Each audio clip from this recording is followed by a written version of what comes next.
Good morning friends. तो आज जो संघ और राज्य क्षेत्र में आप पहुँचे हैं, तीसरा वीडियो हमारा संविधान और राज्य व्यवस्था का है। और ये किसी भी स्टेट पीसीएस तक का यदि कहीं से भी कोई भी क्वेश्चन यहाँ से आता है तो वो यहीं से होगा और कहीं से भी नहीं जाएगा। ठीक है, तो इस वीडियो को देखिएगा और फिर जब क्वेश्चन लगाइएगा फिर बताइएगा क्वेश्चन हो रहे या नहीं हो रहे। यूनियन एंड इट्स टेरिटरी नाम से टॉपिक है। और चलो स्टार्ट करते हैं अपना वीडियो और उसके बीच में थोड़ा अपना बता भी देंगे क्या है क्या नहीं। ठीक है, कल फीवर इतनी तेज़ था, पता नहीं मौसम कैसा चल रहा है, पंखा चला के सो तो थोड़ा बॉडी वैसी हो जाती है ना, तो इसलिए फीवर वगैरह आ गया था, तो इसलिए वीडियो नहीं आ पाया।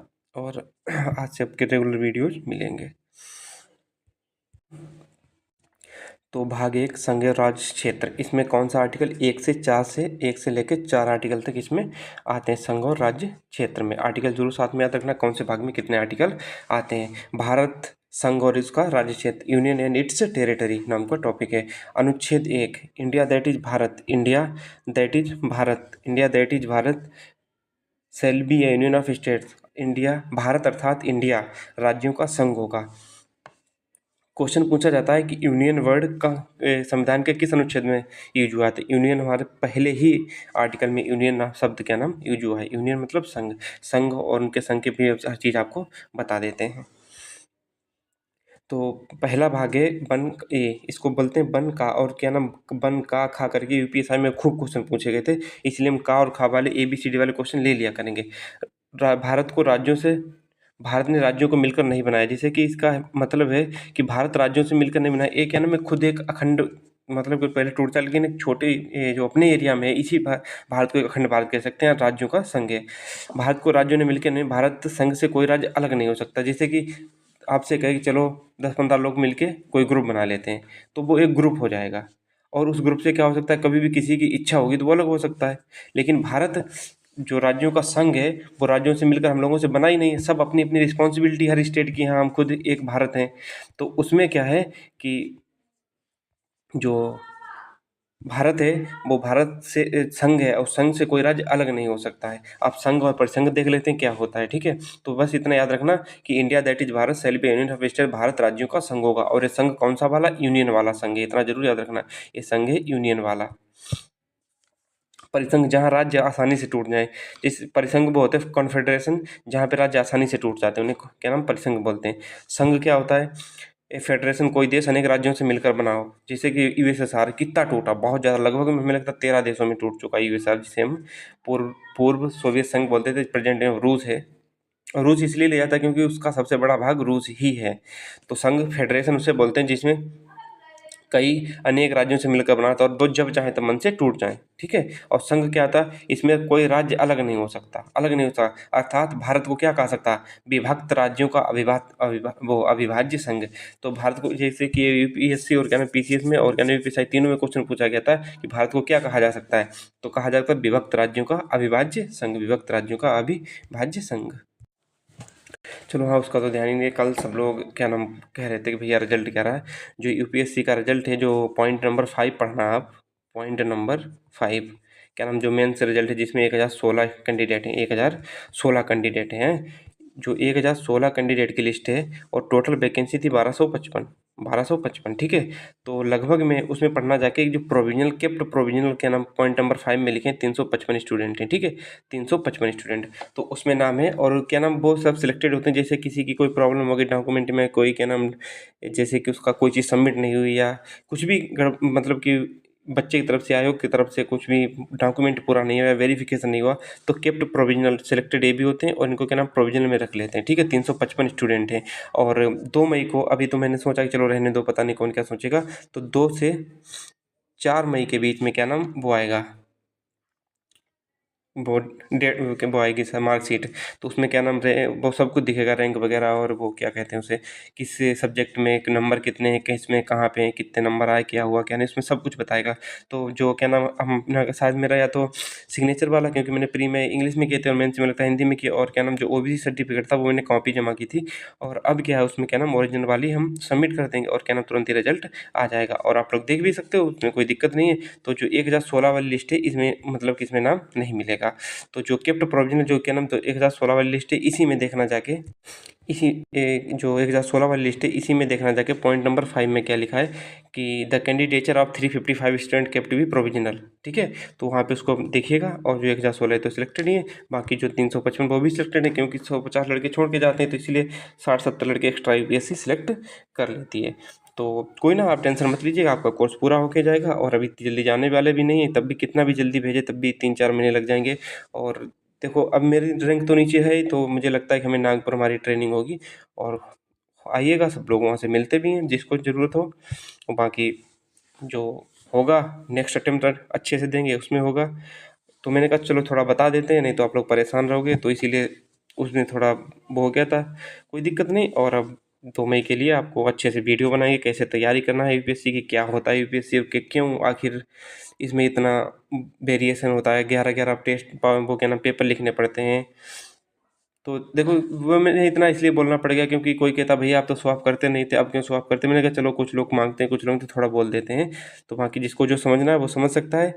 और रही बची बात, वो हमें टेलीग्राम पे मैसेज कर सकता है, आपको क्या नाम सब कुछ प्रूफ के साथ भेज दिया जाएगा। ठीक है, क्योंकि अभी तो उसमें आ जाए तो 2 से 4 मई के बीच में आ जाए, वैसे में आप लोगों को दिखा देंगे। चलो अपने टॉपिक पे स्टार्ट करते हैं। सर्वसम्मति और समायोजन को संविधान सभा ने सर्वोपरि रखा।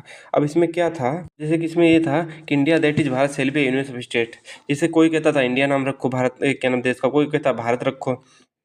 इंडिया क्या था, विदेशों में नाम चलता था कि हाँ इंडिया, कोई भी एग्रीमेंट होता है या कोई कुछ भी होता तो इंडिया यूज होता था। और जो हमारा क्या नाम बीजे पे लिखा होता है, पासपोर्ट पे जो लिखा होता है, उसमें क्या होता है कि रिपब्लिक ऑफ इंडिया।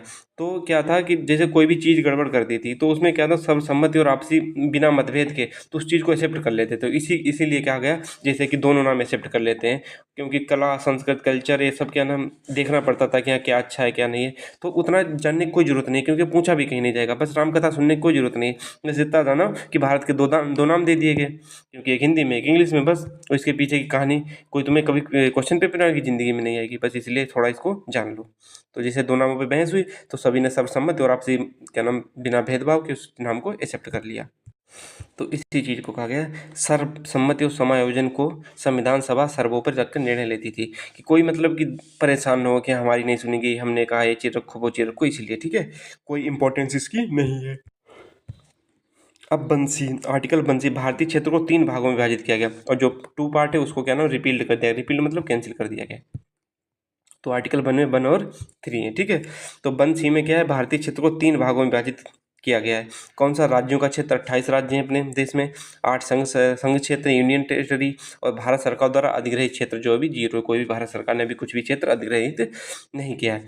भारत के क्षेत्र, भारत का संघ, जैसे कि आपको क्या नाम कभी ये वर्ड आ जाए कि भारत के क्षेत्र और भारत का संघ, तो उसमें सबसे ज़्यादा भारत के क्षेत्र भारत के संघ से ज़्यादा व्यापक अर्थ समेटे। क्यों समेटे, क्योंकि भारत के क्षेत्र में कौन कौन आते हैं, राज्यों के क्षेत्र आते हैं। देखो दोनों आ जाएंगे, 28 राज्य, 8 केंद्र शासित प्रदेश और अधिग्रहित क्षेत्र, वो भारत का क्षेत्र हो जाएगा। और भारत का संघ, भारत के संघ में सिर्फ और सिर्फ आएंगे क्या नाम 28 राज्य, इसीलिए क्या नाम भारत के क्षेत्र भारत का संघ से ज़्यादा व्यापक अर्थ समेटे है। इसका कुछ नहीं, बस इतना, कुछ ज़्यादा इसका एक्सप्लेन करने की जरूरत नहीं थी, बस मैंने आपको बताना चाहा। बाकी इसका एग्जाम में कोई लेना देना नहीं है कि भारत के क्षेत्र भारत के संघ से ज़्यादा व्यापक अर्थ समेटे है। तो आप लोग समझ सकते हो कि भारत के क्षेत्र में ये दोनों तीनों आ जाएंगे, केवल भारत के संघ में केवल ओनली ये आ जाएगा। ठीक है, तो इतना आप लोग डिफरेंस याद रख सकते हो। अनुच्छेद 2, संसद विधि द्वारा ऐसी शर्तों पर, अनुच्छेद 2 पूरी लक्ष्मीकांत की लाइन मैंने इसको कॉपी करके लिख दी है लक्ष्मीकांत की, क्योंकि सेम सेम लिखना भी था कि संसद विधि द्वारा कौन करेगा, संसद विधि द्वारा ऐसी शर्तों पर जो ठीक समझे, संसद मतलब जो जो किसके लिए यूज है, संसद के लिए, ठीक समझे संघ में नए राज्यों का प्रवेश या उनकी स्थापना कर सकती है। संसद है वो नए राज्यों का प्रवेश या उनकी स्थापना कर सकती है नियम द्वारा। तो नए राज्य का प्रवेश, नए राज्य का प्रवेश, उनका पहले से अस्तित्व होने के बाद भी भारत संघ में शामिल नहीं थे। नए राज्य का प्रवेश मतलब कि ऐसे राज्य कि जिनका पहले से अस्तित्व होने के बाद भी, उनका पहले से अस्तित्व था लेकिन भारत संघ में शामिल नहीं थे। जैसे सिक्किम, सिक्किम क्या था, उनका अस्तित्व था उसका, लेकिन वो उसमें शामिल नहीं था। इसका राजा कौन था, चोग्याल राजा था। ठीक है, तो इसका क्या नाम अपना अलग राज्य था, तो जैसे कि उनका पहले से अस्तित्व भी था, तो भारत में वो शामिल हो सकता है, संसद शामिल कर सकती है नियम द्वारा, जैसे कोई भी साधारण क्या नाम साधारण बहुमत द्वारा। तो नए राज्यों का प्रवेश हो सकता है, यही तो कहा गया इसमें, संसद क्या कर सकती है। बाकी कांस्टेबल वाले इतने याद रखेंगे, भारत राज्यों का संघ होगा, आर्टिकल 1 में दिया गया है। और कोई नियम बनाएगा कौन, संसद द्वारा बनेगा। तो संसद द्वारा ऐसी शर्तों पर जो ठीक समझे नए राज्यों का प्रवेश उनकी स्थापना कर सकती है। ठीक है, नए राज्यों का प्रवेश से मतलब जिनका अस्तित्व पहले था, जैसे सिक्किम पहले से था लेकिन भारत में शामिल नहीं था, तो इसलिए उसको क्या नाम, नए राज्यों को शामिल करने का मतलब सिक्किम। तो नए राज्य की स्थापना जैसे पहले से स्थापित नहीं थे, कोई उनका अस्तित्व ही नहीं था पहले से, और उनको पुनर्गठन करके बनाया गया, जैसे तेलंगाना है, पुनर्गठन करके बनाया गया नहीं। और क्या नाम है थे 13 राज्यों से मिलकर जो उत्तराखंड बना था वो यूपी के, वो है पुनर्गठन। तो नए राज्यों की स्थापना ऐसे हो गई। नए राज्यों का प्रवेश या नए राज्यों की स्थापना संसद विधि द्वारा कर सकती है। ठीक है, अब आर्टिकल आ गए हैं 3 पे। संसद विधि द्वारा नए राज्यों का निर्माण, संसद विधि द्वारा नए राज्यों का निर्माण या वर्तमान राज्यों के क्षेत्र में परिवर्तन कर सकती है। इस लाइन को समझिएगा, संसद विधि द्वारा नए राज्यों का निर्माण और वर्तमान राज्यों की सीमा में परिवर्तन कर सकती है यदि उपयुक्त तो कोई भी बदलाव से रिलेटेड अध्यादेश राष्ट्रपति, ये जैसे कोई भी बदलाव होगा संसद के नाम किसी राज्य क्षेत्र की सीमा में या नाम में, तो संसद राष्ट्रपति की अनुमति लेके ही उसके बाद में बिल पेश किया जाएगा। इसका मतलब है कि राष्ट्रपति की पूर्व मंजूरी के बाद ही संसद में बिल पेश किया जाएगा। अब आर्टिकल 3 का मतलब नए राज्यों का निर्माण मतलब कौन कौन से होंगे, उनमें होगा कि किसी राज्य में से उसका राज्य क्षेत्र अलग करके अथवा 2 या 2 से अधिक राज्यों का भाग को मिलाकर, जैसे कि एक राज्य था, इसको अलग करके 2 राज्य बना दिए, इसको अलग करके 2 राज्य बना दिए, जैसे यहाँ से काट दिया ऐसे। ठीक है, अब इनको 2 राज्य बना दिया ऐसे करके, 2 राज्य बन के, तो 2 राज्यों को अलग करके, या कि क्या करते हैं 2 राज्यों में से थोड़ा थोड़ा क्षेत्र लेके, जैसे 2 राज्य थे, 2 राज्य थे, तो इनका इतना थोड़ा थोड़ा सा क्षेत्र लेके नया राज्य बना दिया। तो ये था, ज़्यादा कुछ है नहीं इसमें, बस हम समझाने की कोशिश कर रहे हैं, ज़्यादा कुछ इसमें है नहीं। तो किसी राज्य के क्षेत्र को बढ़ा के किसी राज्य का क्षेत्र बढ़ा सकते हैं, जैसे एक राज्य था इसका थोड़ा और किसी से लेके इतना कर दिया, और किसी राज्य क्षेत्र का क्षेत्र घटा के जैसे इतना था तो उसे इतना कर दिया, क्षेत्र घटा दिया। किसी राज्य की सीमा में परिवर्तन कर सकेगी, किसी राज्य के नाम में परिवर्तन कर सकेगी, जैसे किसी राज्य का नाम चेंज करना तो उसके राज्य में परिवर्तन कर सकती है। ठीक है, तो संसद विधि द्वारा ऐसा कर सकती है। बस आपको आर्टिकल 3 में कितना देखना, संसद विधि द्वारा नए राज्यों का प्रवेश, निर्माण या वर्तमान राज्यों की सीमाओं में परिवर्तन कर सकती है। ठीक है, आप लोग इस चीज़ को समझ गए होंगे बहुत अच्छे से। जैसे क्या था, यूपी से 13 पहाड़ी राज्यों को अलग करके उत्तराखंड बना दिया गया था। अब आर्टिकल 4 देखो, आर्टिकल 4 क्या कहता है कि अनुच्छेद 2 या 3 के तहत कुछ भी करें तो यह साधारण बहुमत से होगा। कोई भी मतलब इसमें स्पेशल बहुमत की जरूरत नहीं होगी। ठीक है, विशेष बहुमत की। तो 2 या 3 में कुछ भी करे, कौन करेगा, संसद करेगी, साधारण बहुमत से करेगी। 2 या 3, आर्टिकल 2 या 3 में जो भी चेंजेज होंगे संसद करेगी साधारण बहुमत से। साधारण बहुमत याद रखना, बस इतना रखना, अनुच्छेद 2 या 3 के तहत कुछ भी परिवर्तन किया गया तो साधारण बहुमत के तहत होगा, संसद द्वारा। कौन करेगा, संसद। तो साधारण बहुमत का मतलब है कि जो 368 के तहत संशोधन होता है उसके तहत नहीं माना जाएगा, उसमें क्या नाम विशेष बहुमत है, इसलिए ये जो क्या नाम आर्टिकल 4 में संशोधन होगा वो 2 या 3 में संशोधन होगा वो 368 के तहत नहीं माना जाएगा, नहीं माना जाएगा। अब देखिएगा, राज्य तथा केंद्र शासित प्रदेशों का उद्भव, जो क्या नाम राज्य बने, कैसे क्या हुआ, उनका उद्भव कैसे हुआ, वो चीज़ देख लीजिएगा। कि देशी रियासतों का एकीकरण, देशी रियासतों का एकीकरण कैसे हुआ। आज़ादी के समय आज़ादी के समय भारत में 2 राजनीतिक श्रेणियाँ थीं, एक ब्रिटिश सरकार के शासन के अधीन थी, एक देशी रियासतें थीं। लगभग में देशी रियासतें उस टाइम तक 552 थीं, 552, जिसमें से 549 भारत में शामिल होने को तैयार थीं, ये भी स्वतंत्रता से पहले ही। लेकिन 3 जो रियासतें थीं उन्होंने शामिल करने से मना कर दिया कि हम भारत में शामिल नहीं होंगे। तो उनकी स्टोरी या कथा, राम कथा सुनने की कोई जरूरत नहीं, बस इतना सुनते जाओ क्या कह रहे हैं और ये चीज़ आपके समझ में भी आएगी। हैदराबाद को पुलिस कार्रवाई द्वारा ऑपरेशन पोलो द्वारा 26 अक्टूबर 1947 को शामिल कर लिया गया। यहाँ का प्रशासक था मुस्लिम और जनता थी हिंदू, तो इसको शामिल करने में बड़ी आसानी रही, कोई दिक्कत नहीं। तो आप कौन सा ऑपरेशन चला था, पोलो, ऑपरेशन पोलो, PET 2022 में क्वेश्चन पूछा गया था। और उस टाइम पर रियासी मंत्रालय सरदार वल्लभ भाई पटेल के पास था। तो हैदराबाद किसके द्वारा भारत संघ में शामिल हुआ था, पुलिस कार्रवाई द्वारा। और ऑपरेशन कौन सा, ऑपरेशन पोलो चला था, ऑपरेशन पोलो। तो हैदराबाद के लिए बस इतना रखो, ऑपरेशन पोलो द्वारा पुलिस कार्रवाई द्वारा 26 अक्टूबर 1947 को शामिल कर लिया गया। कश्मीर हिंदू राजा हरि सिंह थे। वो क्या, और जो अब चला कश्मीर, ये भी क्या नाम है एक रियासत थी। तो कश्मीर में सिस्टम क्या था कि इसके राजा हिंदू थे, हरि सिंह थे। मुस्लिम और क्या नाम जो स्टेट था यहाँ पे मुस्लिम अधिकांश थे, लगभग में 77 से 80%, 80% मान लो, 80% तक यहाँ पे हिंदू थे। ठीक है, वो सॉरी मुस्लिम थे। कश्मीर ने क्या नाम, जब क्या नाम रियासती क्या नाम एकीकरण हो रहा था, तो कश्मीर ने कहा कि हम अलग रहेंगे, अलग रहेंगे, ना हमें पाकिस्तान में शामिल होना है, ना हमें हिंदुस्तान में शामिल होना है। तो कश्मीर क्या नाम अलग हो गया। तो क्या हुआ, 26 अक्टूबर 1947 को पाकिस्तानी सेना कबायली वेशभूषा में आकर जनता पर अत्याचार करने लगी। अपनी क्या नाम पाकिस्तानी सेना थी, लेकिन कबायली अपना वेशभूषा बदल के कबायली वेशभूषा में आकर वहाँ की जनता पर अत्याचार करने लगी। तो क्या नाम गोलियों से उनको मतलब था कि हम इसमें शामिल करने अपने देश में। तो फिर क्या हुआ कि जो राजा हरि सिंह थे वो नेहरू की सहायता मांगी, और नेहरू ने कहा कि हम तभी सहायता करेंगे, और क्या नाम रूल भी होता है कोई किसी राज्य में हस्तक्षेप नहीं करेगा। तो हमारे राज्य में विलय पत्र को क्या नाम हस्ताक्षर कर दो, हम आपके लिए सेना सहायता उपलब्ध करा देंगे। तो उन्होंने क्या नाम राजा हरि सिंह ने विलय पत्र पर साइन कर दिए, और क्या नाम अब कश्मीर भारत का हो गया। 26 अक्टूबर 1947 में राजा ने विलय पत्र पर हस्ताक्षर करते हैं, और 26 अक्टूबर को हस्ताक्षर करते हैं। लड़ाई वगैरह ज़्यादा बढ़ गई और नेहरू ने अपनी सेना भेज दी। तो 31 अक्टूबर 1947 में यूएन में जाकर युद्ध विराम की घोषणा कर दी किसने, नेहरू ने। और 2/3 पर भारत का कब्जा है, 1/3 पर पाकिस्तान का कब्जा है किसमें, कश्मीर में। और अब जो तीसरी रियासत थी वो थी जूनागढ़। प्रशासक मुस्लिम था, जनता हिंदू थी। तो यहाँ पे जनमत संग्रह, यहाँ पे वोटिंग हुई थी, और 99% जनता ने भारत के पक्ष में वोट किया था कि हम भारत में शामिल हो जाएंगे। तो जनमत संग्रह द्वारा जूनागढ़ किस कैसे शामिल हुआ था, जनमत संग्रह द्वारा। ठीक है। अब देखो, 1950 में भारतीय संविधान के संघ के 4 प्रकार के राज्य थे। स्टार्टिंग में जब क्या नाम भारत संघ बना था, तो उसमें क्या नाम 4 प्रकार के राज्य थे, उन्हें 4 श्रेणियों में बांटा गया था। भाग का, भाग खा, भाग गा, भाग घा, इनमें 9 थे देश, इनमें से 10 थे भाग गा में। और भाग घा याद रखो, इन दोनों तीनों को याद करने की कोई जरूरत नहीं। इसमें क्या नाम एक था अंडमान निकोबार। ठीक है, और इनको याद करने की कोई जरूरत नहीं। अब राज्यों का वर्तमान स्वरूप देख लीजिएगा बस, उसके बाद आपका संघ और राज्य क्षेत्र नाम का टॉपिक खत्म हो जाएगा। और खुद सोचिएगा, लगभग लोग 6-7 घंटे में चीज़ कवर कराते हैं, हमने इस चीज़ को 25 से मिनट में आप लोगों की लगभग में कवर करा ही देंगे। तो सर्वप्रथम रियासतों के एकीकरण के बाद भाषा याद पर राज्यों के पुनर्गठन की आवाज़ मांग उठी कि अब तो क्या नाम राज्य क्या हो गया कि राज्यों का गठन हो भाषाई आधार पे, मतलब भाषा आधार बनाई जाए कि तमिल वाले इधर रहेंगे, हिंदी वाले इधर, अंग्रेजी वाले इधर, उर्दू वाले इधर रहेंगे।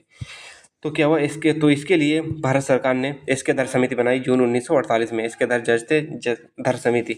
तो इनकी अध्यक्षता में एक समिति बनाई। इन्होंने अपनी रिपोर्ट में भाषाई आधार के बजाय प्रशासनिक सुविधा के अनुसार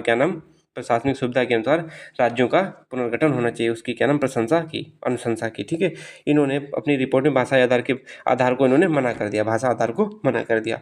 फिर उसके बाद क्या हुआ, 1948 में ये क्या नाम जून में बनी। फिर दिसंबर में समिति बनी, जेबीपी समिति, दिसंबर 1948 में। इन्होंने भी मना कर दिया। और जेबीपी के बस समिति के जो अध्यक्ष वो क्या नाम मेंबर थे, उनको याद रखने की जरूरत है। जे मतलब पंडित जवाहरलाल नेहरू, बी मतलब वल्लभ भाई पटेल, और पी मतलब पट्टाभी सीतारमैया, इन्होंने भी क्या नाम मना कर दिया। फिर उसके बाद क्या हुआ, फिर इसके बाद क्या हुआ कि रामल्लु भाई ने अपने देखे कि अब हम क्या नाम भाषा के आधार पर कोई राज्य नहीं होगा। तो इन्होंने क्या किया, एक आमरण अनशन कर दिया। किसने, पोट्टू श्री रामल्लु ने। 56 दिन के आमरण अनशन के बाद, 56 दिन का इन्होंने आमरण अनशन किया, उसके बाद इनकी मृत्यु हो गई। और जब सरकार में मृत्यु हो जाती है तो फिर सरकार दबाव में आ जाती है। हालांकि प्रेजेंट सरकार को छोड़ के क्या नाम ज़्यादा अपने अलग रोल में रहती है। खुद सोचो कि जो सोनम वांगचुक थे, खुद बीजेपी के कितने समर्थक थे, और कितने बड़े बड़े काम भारतीय सेना के लिए कि उन्हें भी लात मार के सरकार ने भगा दिया। एक मतलब कि देखा तक नहीं, एक शब्द तक उनके लिए नहीं बोला। तो समझ सकते हो कितना बदल गई है सरकार। और बाकी फिर हमें लगता है वहीं आएंगे, तभी तो देश का बेड़ा गर्क होगा। 56 दिन के बाद आमरण अनशन करते हुए, देखो ये चीज़ राजनीतिक मत लिया करो। 2019 क्या नाम 2014 वाले में, जब हम क्या नाम शायद किस में थे, ऐसे ही होंगे 8th में या 9th में, 9th में या 7th में, कुछ ऐसे होंगे। तो वहाँ पे भी हमने क्या नाम रो धो के वोट कराने, उस टाइम पे इतना बढ़िया लगते थे मोदी, लेकिन बाद में पता चला कि देश के लिए बहुत हानिकारक है, पूंजीवाद लाने की कोशिश कर रहे हैं। बुरा मत माना करो। और क्या नाम बहुत अच्छे भी काम किए, जैसे 370 वगैरह हो गया, कितने अच्छे अच्छे काम किए। और अच्छी भारत की विदेश में अच्छी पकड़ हुई है, तो इनके काम भी अच्छे हैं, लेकिन ये काम देश के लिए थोड़े वैसे हैं। इन सब के बाद पोट्टी श्री रामुलु की 56 दिन के बाद आमरण अनशन करते उनकी मृत्यु हो गई। तो फिर उसके बाद क्या हुआ, 1 अक्टूबर 1953 में प्रथम तेलुगु भाषी राज्य आंध्र प्रदेश को बना दिया गया। प्रथम तेलुगु भाषी राज्य आंध्र प्रदेश को बना दिया गया। 1 अक्टूबर 1953 में प्रथम तेलुगु भाषी राज्य आंध्र प्रदेश को बना दिया गया। और फिर उसके बाद क्या नाम, फजल अली आयोग बनाया गया 1956 राज्य पुनर्गठन आयोग जिसे बोलते। इसमें 3 सदस्य थे, जस्टिस फजल अली, हृदयनाथ कुंजरू, के.एम. पनिक्कर। इसमें 3 सदस्य, इनको तीनों को याद करना बहुत जरूरी है। इस समिति ने अपनी रिपोर्ट में भाषा के आधार पर पुनर्गठन की अनुशंसा की, मतलब इन्होंने एक्सेप्ट कर लिया कि क्या नाम राज्यों का भाषा के आधार पर पुनर्गठन होना चाहिए। तो क्या नाम किसने एक्सेप्ट किया था? फजल अली आयोग ने। अब देखो, 7वें संशोधन 1956 में चारों भागों को खत्म कर दिया गया। 7वां संशोधन हुआ और जो 4 भाग का खागा थे उनको चारों को खत्म करके 1 नवंबर 1956 को 14 राज्यों 6 यूटी। इनको याद रखना कि 1 नवंबर 1956 में भारत के कितने राज्य और कितने केंद्र शासित प्रदेश थे, मतलब संघ शासित प्रदेश थे। तो 1956 में कितने थे? 14 राज्य 6 यूटी, मतलब यूनियन टेरिटरीज, मतलब संघ शासित राज्य प्रदेश, केंद्र शासित राज्य प्रदेश, सॉरी। 1956 के बाद बनाए गए राज्य एवं यूटी क्षेत्र 1956 के बाद, इनको याद करना बहुत जरूरी है। पहला राज्य बना महाराष्ट्र 1 मई 1960 को मराठी क्षेत्र के लिए। फिर बना गुजरात, क्योंकि महाराष्ट्र और सौराष्ट्र से अलग हुए थे ये दोनों, महाराष्ट्र और गुजरात। और गुजरात भी बना 1 मई 1960 को गुजराती भाषा के लिए। अब आते हैं 3 राज्य को और देख लेते हैं। किसको? मैंगो। मैंगो क्या है? मैंगो मतलब मिजोरम 20 फरवरी 1987 को। आय मतलब अरुणाचल प्रदेश 20 फरवरी 1970। गो मतलब गोवा। देखो तीनों क्या है? 1987 ही इनका है। और इनका क्रम पूछा जाता है, इसलिए मैंने इस चीज़ को करा दिया। गोवा 30 मई 1987 को। तो मैंगो कब बना? 1987। मैंगो 1987। मैंगो मतलब मिजोरम और मतलब अरुणाचल प्रदेश, गो मतलब गोवा। इसको मैंगो से याद कर सकते हो, ठीक है। नागालैंड 1 दिसंबर 1963 को बना। हरियाणा 1 नवंबर 1966 को बना। जितने राज्य बताए इनको याद करना बहुत जरूरी है। हिमाचल प्रदेश कब बना? 25 जनवरी 1971 को बना। सिक्किम 16 मई सिक्किम कब बना? 16 मई 1975 को बना। उत्तराखंड 1 नवंबर 2000 को बना। और छत्तीसगढ़ 1 नवंबर 2000 को बना। और झारखंड 15 नवंबर 2000 को बना। ये क्या नाम 2000 में तीनों बने थे। तेलंगाना 2 जून 2014 को बना। तेलंगाना 2 जून 2014 को बना। पंजाब 1 नवंबर 1956 को बना। त्रिपुरा 1972 को बना। और चंडीगढ़ 1 नवंबर 1966 को बना। जो मेन इंपॉर्टेंट थे उनको मैंने सबको बता दिया।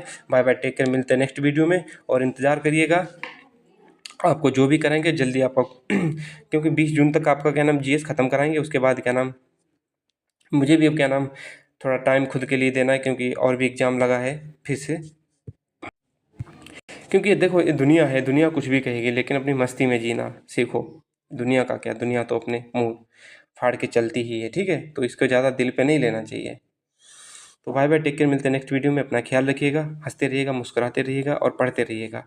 और अपने पे ध्यान दीजिएगा, दुनिया क्या कह रही है, क्या सुन रही है, उससे कोई मतलब न रखिएगा। खुद को बंद कर लीजिएगा, क्योंकि जो बुलाना चाहते थे उनके पास न जाना, वो तो कुछ भी र्यूमर्स फैला रहे हैं। तो उनके मुंह पे तब भी तमाचा लगा था, अब भी तमाचा लगेगा और फिर लगेगा, ठीक है। और बाकी आप लोग समझदार ही हो। Bye bye.